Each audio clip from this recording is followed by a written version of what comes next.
तो आज चैप्टर है समांतर श्रेणी, चैप्टर 5 बीटीसी के समांतर श्रेणी। इसको अंग्रेजी में बोलते हैं arithmetic progression, ARITHEMETIC, arithmetic progression, PROGRESSION, ठीक है। अर्थमेटिक से ही आप प्रोग्रेशन से इसको संक्षेप में कहेंगे। तो सबसे पहले आता है कि हम इसमें सबसे पहले सीखेंगे श्रेणी। श्रेणी क्या है, ठीक है। प्रोग्रेशन क्या, तो इसका होता है जब दो क्रमागत पदों का अंतर समान हो या अनुपात समान हो तो उसे एपी में कहते, तो उसे श्रेणी कहते, तो उसे श्रेणी कहते हैं। जैसे 1 2 3 4 डॉट, इसमें अंतर कितना है, 1 का। 2 4 6 8 डॉट, इसमें अंतर कितना का है, 2 का। हम लेते हैं आगे, 1 हो गया आपका, 2 हो गया, 4 हो गया, 8 हो गया। तो इसमें आपका अनुपात निकालिएगा, तो अनुपात जैसे निकालिएगा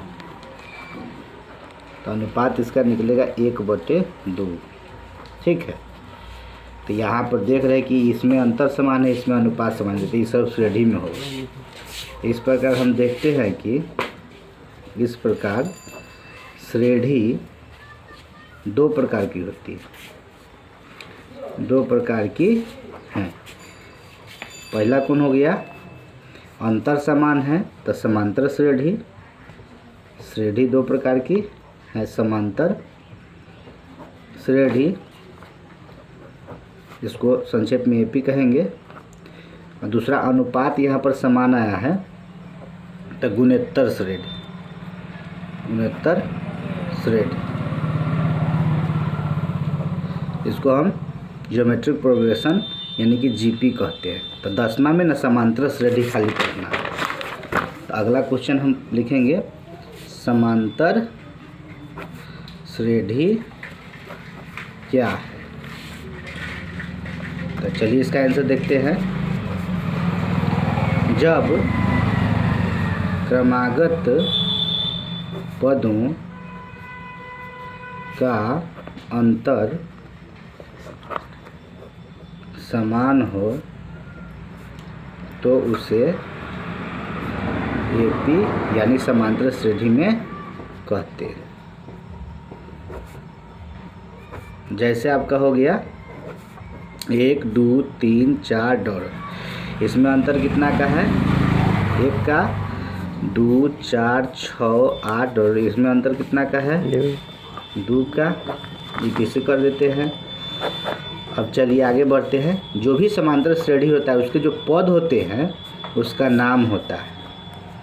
तो इसमें समांतर सबसे पहले हम सीखेंगे समांतर श्रेणी के पदों के नाम।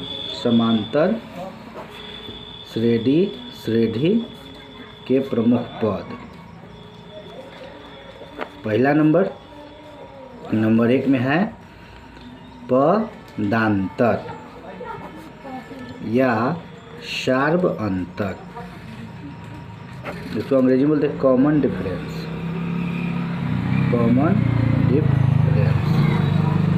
ये क्या होता है, पदों के अंतर को पदांतर कहते हैं। पदों के अंतर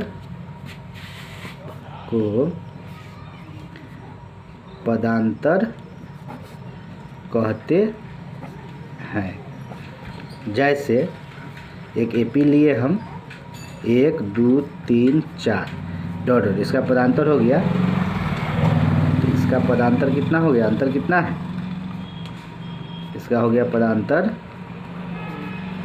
1। ठीक, पॉइंट पदांतर को डी से सूचित करते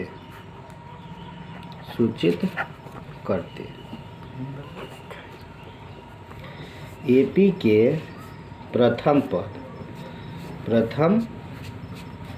पद को ए से सूचित करते।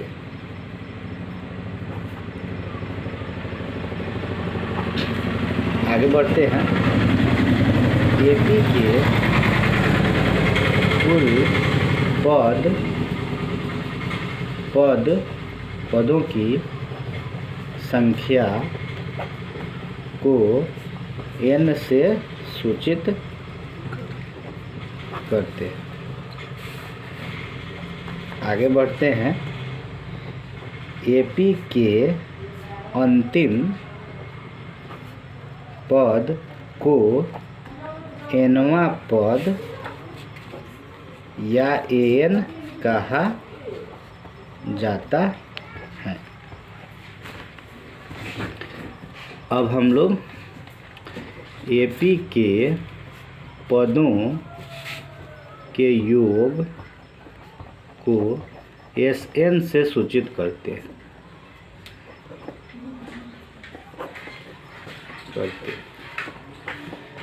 चलिए अब एपी के पद जान लेते हैं। एपी के पदों का संकेत क्या होता है, ए प्लस डी, ए प्लस 2d, ए प्लस 3d। ये आपका पहला हो गया, दूसरा, तीसरा, चौथा, इसी प्रकार आगे बढ़ते हैं।